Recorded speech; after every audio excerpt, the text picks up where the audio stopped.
Welcome to First Chapter Friday from the Alameda Free Library. This week me and George here, are going to be sharing a little bit of Brother's Keeper by Julie Lee. This book was published by Holiday House, and here's a little bit from the back cover. North Korea, 1950. No travel without a permit. No criticism of the government. No absences from communist meetings. Repeat slogans. Don't trust your neighbors. Don't speak your mind. You are being watched. Let's dive into a little bit of this historical fiction novel, Brother's Keeper. Chapter 1, North Korea, June 25th, 1950. I didn't want to step into the river, but I had to. He was floating away. Young-soo! I stomped in waist-deep, gripping my toes against the sharp-edged clams on the rocky floor. Rushing water swirled around me. I grabbed my little brother's hand and dragged him back to shore. Sorry, Nuna, Young-soo said, calling me older sister in Korean. I leaned out too far with my net. It wasn't the first time that he'd lost his balance and tripped over while fishing, his stomach smacking against the water. He shivered in his wet uniform. I told you not to go in too deep. Hold still. I wrung the ends of his shirt and straightened the red scarf around his neck. Then I took a step back and frowned. What would Omani say? I could already feel our mother's punishment stick snapping against my calves. How could you have fallen in right before your Sonyeondan club meeting? Your scarf is so wet it's almost black. Don't worry, it's just a scarf, he said, looking at his feet. I stared at him. Everyone knew the red scarf was the most important part of the Communist Youth Club uniform. Red had become sacred. It fluttered in the star of our new North Korean flag. Mothers tied and retied it cautiously around their children's necks, and red armbands stood out on the white of the villagers' clothes like a bloodstain. I know, I said impatiently. Every day you almost catch a big one. But then a pang of regret shot through me, knowing how hard he tried, despite always coming home with an empty net.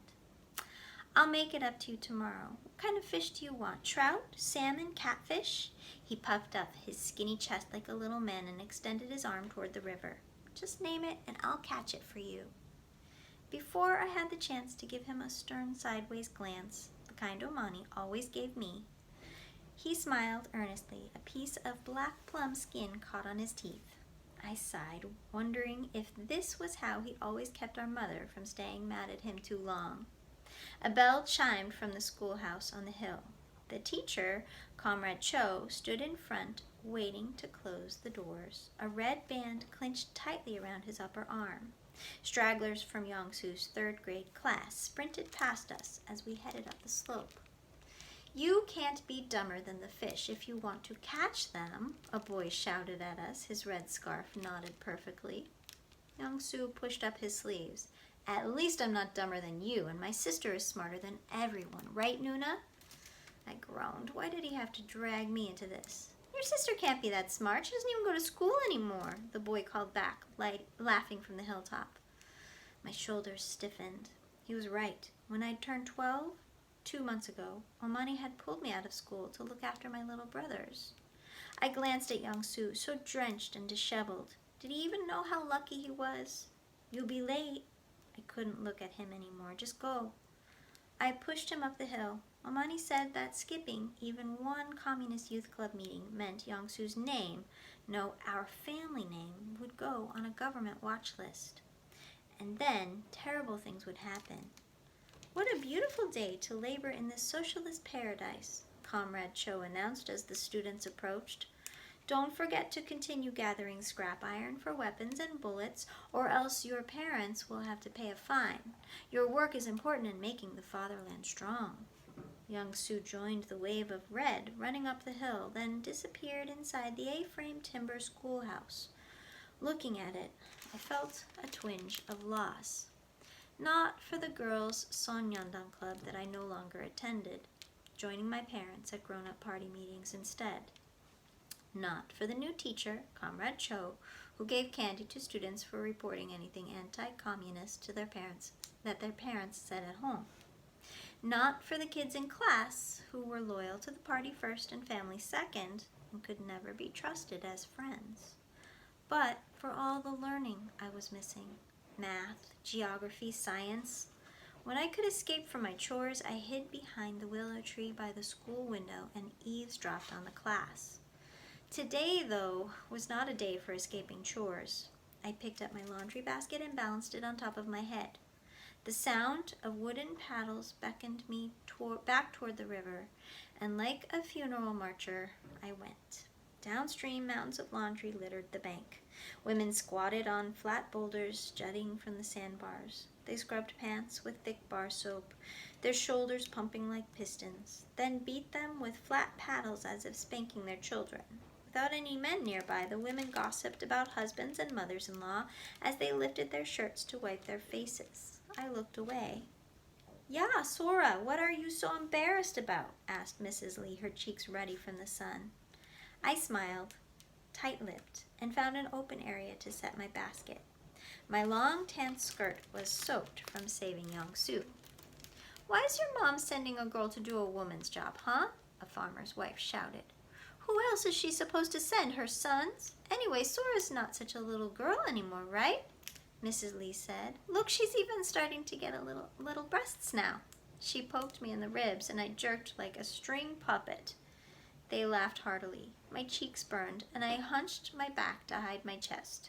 I gazed up at the schoolhouse as if it might somehow reach down and save me, the straw basket pressing against my shins. But it wouldn't, and the laundry wouldn't wash itself. I took out my brother's dirty clothes, Jisu's cloth diapers, Youngsu's muddy uniform pants, and crouched in the shallows joining the drumbeat of women. I plunged my raw knuckles into the soapy water, hiding them beneath the cloudy white. A grandmother came running from around the hill, splashing along the river's edge toward the rest of us, and I watched the waves ripple over my hands. At first I hardly noticed the whispers, the way the women huddled around her, but their murmurs grew, and I looked at them, their mouths agape, their brows creased, and suddenly everything felt wrong. The women started hastily packing unfinished laundry into their baskets. I rushed to rinse Youngsu's uniform pants. Something was not right. I needed to go. The last time a message had spread this urgently, the landlord's son was found floating face down in the river, his body bloated like a blood sausage. I lifted the basket onto my head and hurried onto the main road through the village center, stumbling past a row of thatched-roofed houses, my breath coming fast and hard.